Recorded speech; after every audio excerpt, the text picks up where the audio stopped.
Overtime again? Hasn't it been too frequent lately? I pointed out my husband's excessive overtime. My husband runs a vegetable wholesaling company. I've been working alongside him to support the business. However, recently he had me working late into the night every day. I was concerned about his excessive overtime. That's why I brought it up. But my husband frowned and responded irritably. Shut up! There's no helping it. The recent high prices are affecting us. I'm working hard to protect our company, so don't complain. Then I will help with the overtime. When I suggested that, my husband widened his eyes and shook his head in a fluster. No, you should go home and rest. I'm enough by myself. I can concentrate better when I'm working alone. He spoke as if I were a hindrance, which secretly irritated me. But I heard that a business similar to ours fell victim to a robbery, working alone late into the night during such times. When I mentioned that, my husband chuckled. It's just a coincidence that another business was targeted. You worry too much. It's annoying when you are like that. Forget about me and go home to sleep. You're getting in the way of work. My husband pushed me out of the office. Reluctantly, I said, "Take care," and left. But I couldn't help but worry. Maybe I should install more security cameras and take precautions. While pondering this, I looked back at the office. That's when I noticed some moving shadows in the darkness. What is that? Ah! My name is Violet, and I'm 39 years old. I currently run a vegetable wholesaling company with my husband Frank. We had an arranged marriage, and our relationship has been relatively good. My late in-laws also appreciated and cherished me, saying that a capable daughter-in-law had come. Thanks to that, I was well regarded by those around me at my husband's company. After my father-in-law passed away, my mother-in-law and the board members had a discussion and decided to have my husband and me take over the company. There was a strong trust from the employees, and they would sometimes jokingly say things like, "As long as Violet is here, everything will be fine." Even after my mother-in-law passed away, my husband and I worked hard, even though we had our disagreements at times. On this day, I had been complaining to my husband when I arrived at work. Since my husband didn't help with household chores, I ended up expressing my discontent in a stern tone. In response, one of the employees jokingly remarked, "The president is completely under Violet's control, isn't he? I'm not really bossing him around. I'm just asking him to take out the trash before going to work. And putting socks in the washing machine without rolling them up is something obvious, right?" When I complained like that to the employees, my husband genuinely apologized. My bad. I sometimes forget. I will make sure to do it next time. "You always say that, but you never actually do it, right?" I replied with a sigh. I often complain about household matters and such, and perhaps it's because of these frequent exchanges that I've intentionally earned the reputation of being a controlling wife. However, when it comes to actual work, I intend to be aware of my place. I was serious about my work on the field, but I also provided strong support for my husband, who had a tendency to be easily swayed in his role as a company's president. Around the beginning of May, my husband informed me that he wanted to talk. In the office, he had an unusually serious expression on his face. "What's this talk about?" Actually, I'm thinking of hiring this person. There is a resume on the desk. The resume photo is of an attractive but somewhat listless-looking woman. Checking her background, she's 45 years old, the same age as my husband, and attended the same primary and middle schools. Do you happen to know her? Oh yes, she's Margaret. She's my childhood friend. I bumped into her the other day.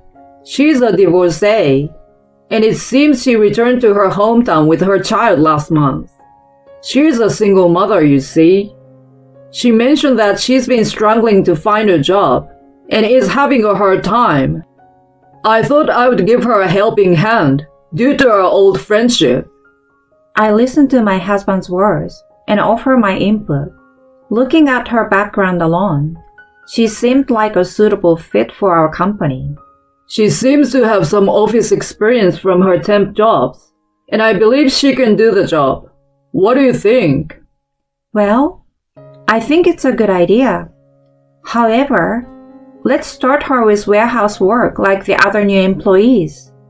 I convey my thoughts, and my husband nods with relief. His childhood friend, who joined the company as a mid-career hire, quickly became friendly and familiar with her new colleagues. Looks like she will fit in well. That's good. I feel relieved observing Margaret's demeanor, but I was still troubled at the office. The reason for my concern was a recent impact of rising prices, which had been giving both sellers and buyers a headache. As I reviewed the financial records, a sigh escaped naturally. My husband had been working late at the company after employees had left quite often lately. Sometimes he even worked late into the next day. This had been going on for about a month, and I couldn't help but worry. More overtime? Isn't it getting excessive lately? I pointed out my husband's frequent overtime. However, he frowned deeply and responded with irritation. Shut up! There's nothing I can do about it. It's because of this inflation. I'm working hard to protect our company, so don't complain. He retorts with a raised voice. Lately, it seemed like he was getting more irritable and annoyed when I talked to him, possibly due to stress. Then maybe I should stay and help with the overtime. When I offered, my husband's eyes widened, and he shook his head in a fluster. No, really. You should go home and rest. I can manage on my own. I can concentrate better when working alone. It felt like he was implying that I was a hindrance when I was around. My husband disliked me staying for overtime. He believed that he could work more efficiently alone. But I heard recently that a similar business got robbed. Isn't it dangerous to be here all alone so late at night? The theft targeted the safe and the goods that were supposed to be transported. And it was said that thieves were after money and food. I shivered at the thought of the worsening security situation. If my husband kept working late all along, there was a risk of becoming a target. I suggested it might be better to finish work earlier, but my husband just chuckled. It's just a coincidence that another business in the same industry got targeted. There is no guarantee you will be next. You worry too much. It's irritating. Forget about me and go home and get some rest. You're getting in the way of my work. But you're being too persistent. Can you listen to the company president, me? Since when did you become the boss here? My husband pushed me out of the office in frustration. There was no point in arguing with him when he was in this mood. Reluctantly, I said, "Take care," and went outside. But I couldn't help but worry. Our budget was tight under the current circumstances, but maybe we should consider increasing the number of security cameras. While thinking about that, I looked back at the office. That's when I noticed something moving in the darkness. I didn't think it was a gang of robbers. Ah! Startled, I froze in place. But then, I heard a cat's meow coming from the moving shadow. It was just a cat. It looked like a shadow of a person to me. It seemed like I had been on edge due to our earlier discussion about robbers. Relieved, I made my way home. The installation of the security cameras was scheduled when my husband was on a business trip. He would likely oppose it. So this was a convenient time. With the increased number of cameras, I felt a bit more at ease. A few days later, there was a personnel change for Margaret.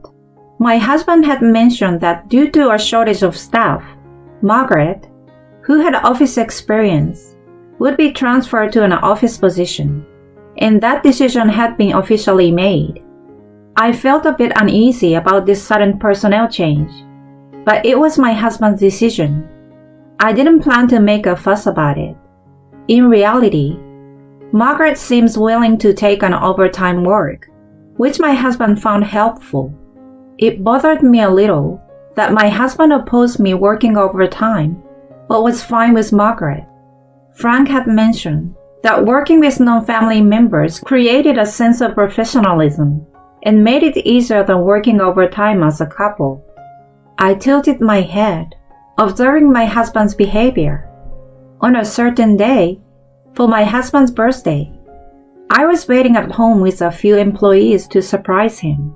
Hearing it was a surprise party, even people from the same industry like my Uncle Milton, who was my father-in-law's brother, and executives from our regular clients came over.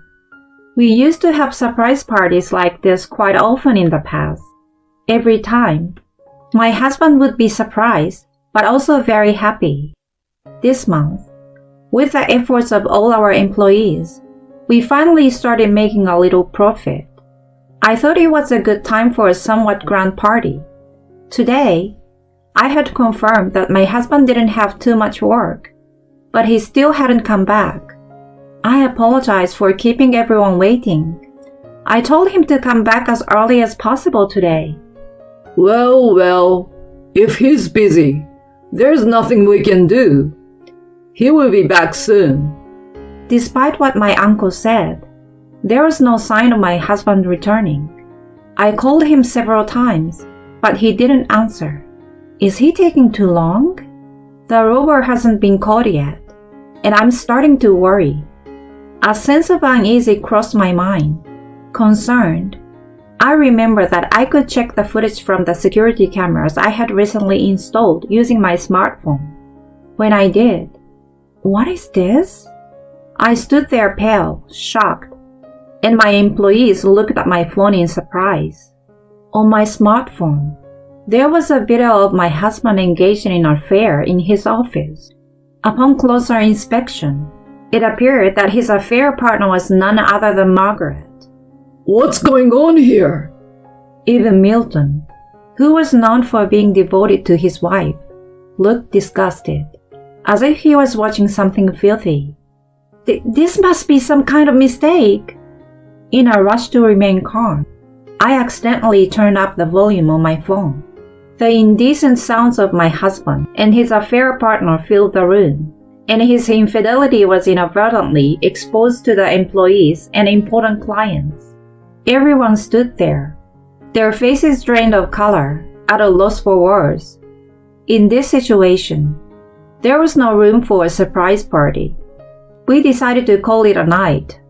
The next morning, my husband came home late, and when I asked him what had happened, he casually replied, I was out with Milton, and we were drinking late, and he let me stay over. Oh, with Milton, you say? Well, Milton was at our house last night.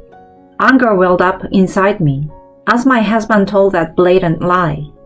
It seemed that he had been lying about working late for a while now. Frank wanted to get me out of the office as quickly as possible because he wanted to meet with Margaret. I was in the way. I can't forgive him. Just watch. I've had enough. I hired a private detective to investigate the affair, and I had my employees look into Margaret's behavior at work. It turned out that she had been slacking off, arriving late, and there were even reports of her engaging in romantic behavior with my husband when they thought nobody was watching. Apparently, they thought no one at the company had noticed. What's more, that mew I heard outside the office, which I thought was a cat, it turns out it wasn't a cat at all. Margaret was imitating a cat to cover up her secret meetings with my husband. An employee who was still at the scene witnessed it all. The employee who witnessed the affair couldn't bring themselves to speak to me, probably out of concern. Finally, I handed the detective agency's report to my husband when he returned from work. "What on earth is this? You were having an affair with Margaret, weren't you? You traitor! You're the worst!" What? Why the sudden outburst? At first, my husband seemed shaken with a pale face, but he started to become more defiant when he realized he couldn't escape.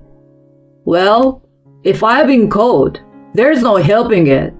Yeah, that's right. Margaret, who is prettier than you and easier to get along with, is more appealing. You make it sound like it was all my fault in the first place, but it was you yourself who caused me to cheat on you. I'm sick and tired of your constant nagging." He began shifting the blame for his affair onto me, saying that it was my fault due to my nagging. I couldn't help but be infuriated by that. "Don't blame others. The fact that you have a gullible personality is a root cause, isn't it?" "Shut up! It's because of your nagging that I got sick of it. If you have a problem, I will divorce you right now.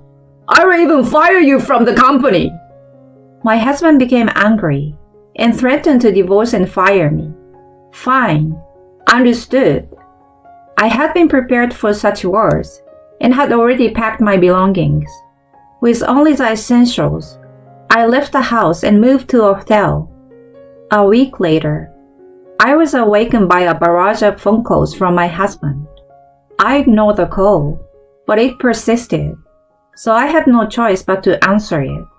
And my husband sounded impatient over the phone. "Hey, what's going on here? All the employees have quit. Is this your doing?" "I haven't done anything. It's entirely the employee's decision. They can't follow you anymore. So I've already arranged jobs for them at Milton's company." My husband was left speechless by my words. It appears that the employees noticed Margaret, who was initially a friendly and hardworking person, undergo a drastic change in attitude since the time my husband started having an affair. They seems to be harboring resentment toward my husband for being aware of her deteriorating work attitude and silently tolerating it. The strain from work had taken its toll, and the employees couldn't bear it any longer. At that point, when my husband fired me, they had had enough of him. "Even our major client decided they couldn't continue their deals with us." And so, my husband's company went bankrupt. I divorced him without any sympathy and managed to get a decent amount of compensation. It wasn't a fortune, but it felt like the perfect final blow. Later, I heard that Margaret seems to have approached my ex-husband for money. Perhaps because of his position as a small-scale CEO, she assumed he had a lot of wealth. Margaret seems to have had a man who was supporting her financially, a man who was, in fact, a member of the recently infamous gang of robbers that got arrested. She was arrested for hiding that man. I had heard that Margaret was a single mother, but I wondered what had happened to her child. It turned out that Margaret had pretended to be a single mother to gain sympathy from my ex-husband. She had claimed that her child was in a sensitive phase of adolescence, and thus had him not to meet the child. Due to this, my ex-husband was unaware of the truth. In reality, Margaret's ex-husband had been raising the child, and Margaret and the child were estranged. Furthermore, my ex-husband had been burdened with Margaret's debts. Frank is really a gullible man. It appeared he had been coerced into taking on Margaret's debts, depleting his savings almost entirely. A while later, I heard a rumor from a former employee that they had seen what seems to be my ex-husband as a homeless person near the company's former location. After that, I was entrusted with a subsidiary of Milton's company and gradually improved its performance. The employees continued to work comfortably, almost as they used to. The somewhat unfunny tale of discovering a thief inside while implementing external security measures remains a topic of discussion to this day.